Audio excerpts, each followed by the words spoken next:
Chief Red Jacket, we do not wish to destroy your religion or to take it from you. We only want to enjoy our own. Right. 1805. Mm-hmm. The Seneca people, were part of the great Iroquois Federation of tribes that lived in the area we now know as upstate New York. Oh, yeah. Upstate. This federation of tribes, also known as the Five Nations or the Six Nations after the addition of the Tuscarora, was unique among native peoples in the sophistication of its political organization. Mm-hmm. The Six Nations lived in a rough geographic line extending from the eastern edge of New York to the western edge. Yeah.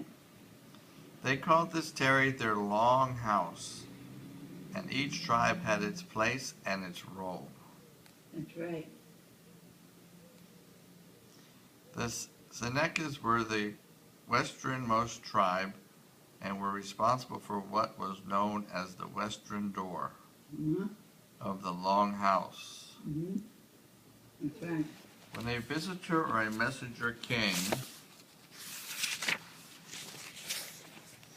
in this Western Door, it was the responsibility of the Senecas to assay the purpose of the visit. Right. If it was something a little consequence, they were empowered to dispose of it in their own council. That's right. But if the subject was under consideration proved to be something important to all the tribes of the Federation, Mm-hmm. a runner was sent to call for a general meeting. The tribes then gathered and discussed the issue at hand, Mm-hmm. listening and speaking until common understanding had been reached. That's right. It was the practice of government of council and consensus that fostered the oratorical genius of the people, or oratorical genius of the people of the Iroquois Federation. The need to discuss ideas clearly and directly, and to arrive at That's right. decisions which all could support, bred in the Iroquois That's right. and eloquence that European observers often compared to the Roman Senate. Right. It was to this tradition that Red Jacket was heir, and he understood the task of oratorical training with extreme diligence. Mm-hmm. The task, he studied other great speakers and their subtleties of style. Subtleties of style. He worked on musicality and nuance, and he strove to master the use of metaphor and poetic expression. That's right. I've read that once before, too. By the time he had achieved prominence in the tribe, he was capable of oratorical expression so full of nuance and poetry that government agent Horatio Jones called his oratorical talents among the noblest that nature ever conferred upon man. Oh, really? The speech quoted here was given in the summer of 1805. Its occasion was a meeting of the assembled chiefs of the Iroquois Federation. They had gathered in the council to hear the request of a young missionary named Cram. Cram. C-R-A-M, who had been sent among them by the Evangelical Missionary Society of Massachusetts. This society had sent missionaries before and had met with some success, but the Indians apparently had not taken it as fully to Christianity as the society had hoped. The society now hoped to establish Cram among the Iroquois so as to further their education in this Christian religion. Right. Cram spoke briefly, requesting only the right to follow up on the interest of that certain of the Indians had shown in the Christian religion. After hearing him, the chiefs consulted for about 2 hours. Then Red Jacket rose and spoke. Right. Friend and brother, it was the will of the Great Spirit that we should meet together this day. Right. He orders all things, and he has given us a fine day for our council. Right. He has taken the garment from before the sun and has caused it to shine with brightness upon us. That's right. Our eyes are open so that we see clearly. Our ears are unstopped so that we have been able to distinctly hear the words which you have spoken. Right. For all these favors we thank the Great Spirit and him only. Right. Brother, this council fire was kindled by you. Mm-hmm. It was at your request that we came together this time. Yes. We have listened with attention to what you have said. That's right. You have requested us to speak our minds freely. Right. This gives us great joy, Mm-hmm. for we now consider that we stand upright before you and can speak what we think. Right. All have heard your voice, and all speak to you now as one man. Our minds are agreed. Uh-huh. Brother, you say that you want an answer to your talk before you leave this place. Right.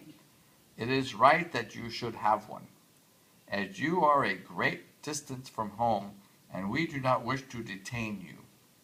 But we will first look back a little and tell you what our fathers have told us, and what we have heard from the white people. The white? The white people. Brother, listen to what we say. There was a time when our forefathers owned this great island.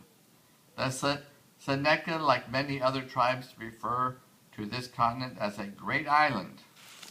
Right. Their seats extended from the rising of the setting sun. The Great Spirit had made it for the use of Indians. He had created the buffalo, the deer, and other animals for food. He had made the bear and the beaver, and their skins served us for clothing. Right. He had scattered them over the country and had taught us how to take them. He had caused the earth to produce corn and bread. All Right. All this he had done for his red children because he loved them. Right. If we had disputes about hunting grounds, they were generally settled without the shedding of much blood. But an evil day came upon us. Your forefathers crossed the great waters and landed upon this land. Right. Their numbers were small. They found friends and not enemies. They told us they had fled from their own country for fear of wicked men and had come here to enjoy their religion. Right. They asked for a small space. We took pity on them, granted the request, and they sat down amongst us. We gave them corn and meat. Right. They gave us poison, rum in return. Really? I can't believe that. The white man brother had now found our country. Tidings were carried back and more came amongst us. Yet Yes. we did not fear them. We took them to be friends. They called us brothers. We believed them, and they gave them a larger seat. Mm-hmm. At length their numbers had greatly increased. They wanted more land. They wanted our country. Our eyes were opened and our minds became uneasy. Wars took place. Indians were hired to fight against Indians, and many of our people were destroyed. That's right. They also brought strong liquor amongst us. It was strong and powerful and has slain thousands. That's right. Brother, our seats were once large and yours were very small. You have now become a great people, and we are scarcely a place left to spread our blankets. Okay, let's get together with this. You have got our country, but we are not satisfied. You want to force your religion upon us. Brother, continue to listen. You say that you are sent to instruct us how to worship the Great Spirit agreeably to his mind, and if we do not take hold of the religion which you white people teach, we shall be unhappy hereafter? No. You say that you are right and we are lost. How do you know this is to be true? We understand that your religion is written in a book. If it is intended for us as well, why has not the Great Spirit given it to us? And not only to us, but why did he not give it to our forefathers, the knowledge of that book, Right, I don't know. with the means of understanding it rightly? We know only that you tell us about it. How shall we know when to believe, being so often deceived by the white people? Brother, you say there is but one way to worship, and serve this Great Spirit. If there is but one religion, why do the white people differ so much about it? Why not all agree, I don't know. as you can all read the book? Right. Brother, we do not understand these things. We are told that your religion was given to your forefathers and has been handed down father to son. We also have a religion which has given to our forefathers and has been handed down to us, their children. That's right. We worship in that way. It teaches us to be thankful for all the favors we receive, That's to right. love each other, and to be united. We never quarrel about religion. Brother, the Great Spirit has made us all, but he has made a great difference between his white and red children. He has given us a different complexion and different customs. To you, Get along with it. to you, he has given the arts. To these he has not opened our eyes. We know these things to be true. Come on. It's almost done. Let me finish it. Since he has made so great a difference between us and other things, why may we not conclude that he has given us a different religions according to our understanding?